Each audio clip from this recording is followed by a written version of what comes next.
नमस्कार दोस्तों, ओम लाइब्रेरी के इस करंट अफेयर्स के सेशन में आप सभी का हार्दिक स्वागत है। शुरू करते हैं आज के करंट अफेयर्स का सेशन। आज के करंट अफेयर्स का सेशन स्टार्ट करें इससे पहले मैं आप सभी को यह बताना चाहूँगा, यदि आपको हमारा यह वीडियो पसंद आता है तो आप हमारे इस वीडियो की PDF हमारे फेसबुक चैनल एवं टेलीग्राम चैनल से डाउनलोड कर सकते हैं।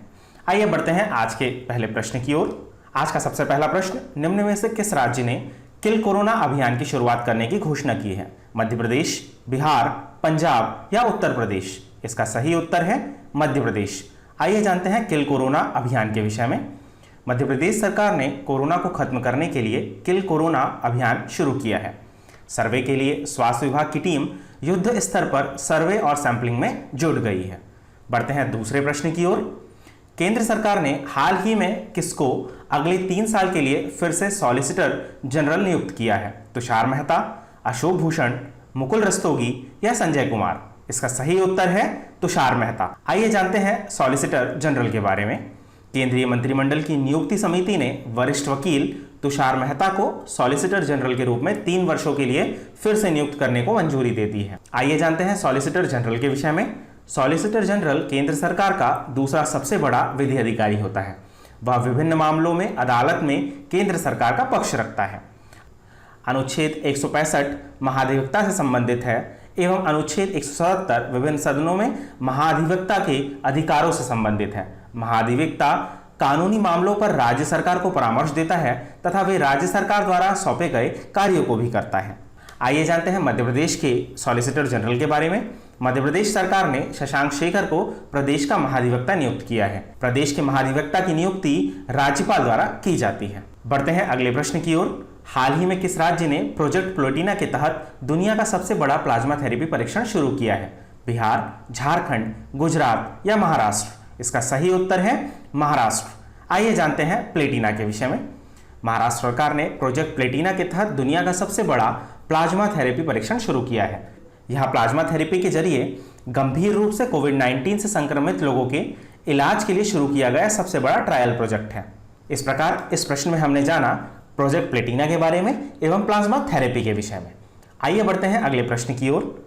अटॉर्नी जनरल के वेणुगोपाल के कार्यकाल को कितने साल के लिए बढ़ा दिया गया है? 2 साल, 3 साल, 1 साल या 5 साल? इसका सही उत्तर है 1 साल। आइए जानते हैं इनके विषय में। भारत का महान्यायवादी मतलब अटॉर्नी जनरल भारत सरकार का यह मुख्य कानूनी सलाहकार तथा भारतीय उच्चतम न्यायालय में सरकार का प्रमुख वकील होता है। भारत के महान्यायवादी जिनका उल्लेख संविधान के अनुच्छेद 76 में किया गया है, इनकी नियुक्ति भारत के राष्ट्रपति द्वारा की जाती है। जो व्यक्ति सुप्रीम कोर्ट के न्यायाधीश बनने की योग्यता रखता है, ऐसे किसी व्यक्ति को राष्ट्रपति महान्यायवादी के पद पर नियुक्त करता है। अटॉर्नी जनरल का कार्यकाल भारत के राष्ट्रपति द्वारा तय किया जाता है। MC सीतलवाड़ ने 1950 से 1963 तक भारत के लिए पहले अटॉर्नी जनरल के रूप में कार्य किया था।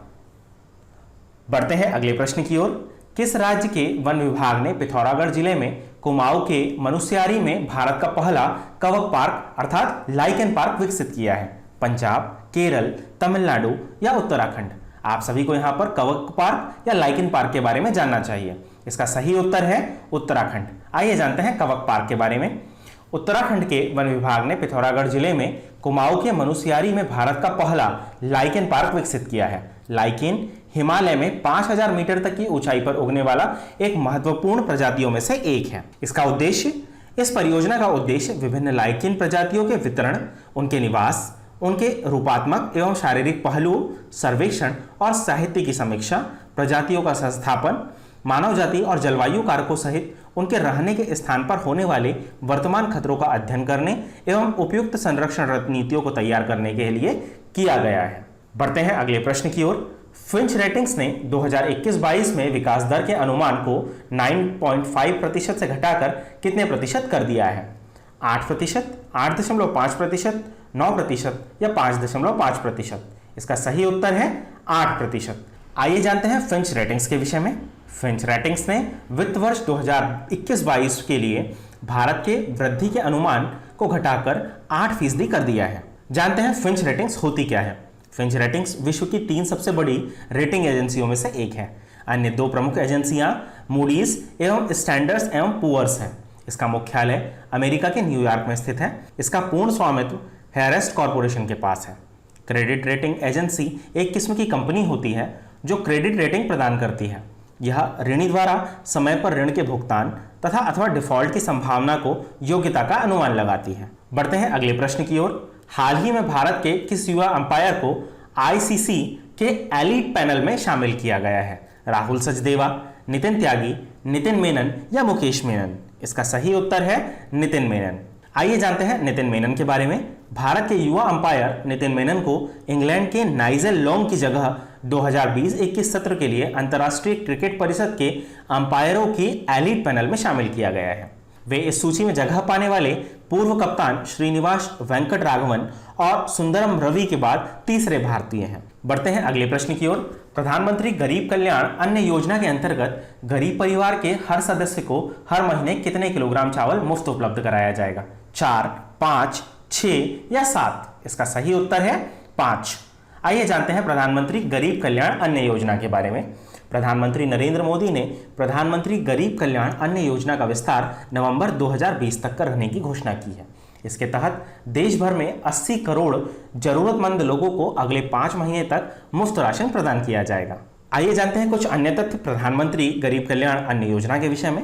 कोविड-19 महामारी के प्रकोप के कारण घोषित इस योजना का उद्देश्य महामारी के दौरान खाद्य सुरक्षा सुनिश्चित करना है। इसके अंतर्गत गरीब परिवारों के हर सदस्य को हर महीने 5 किलोग्राम गेहूं या चावल और 1 किलोग्राम साबुत चना मुफ्त उपलब्ध कराया जाएगा।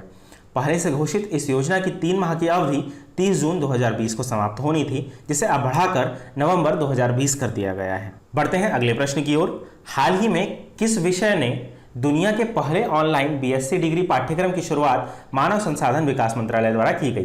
प्रोग्रामिंग और डेटा साइंस, भौतिकी विज्ञान, कंप्यूटर साइंस, वनस्पति और पर्यावरण विज्ञान? इसका सही उत्तर है प्रोग्रामिंग और डेटा साइंस।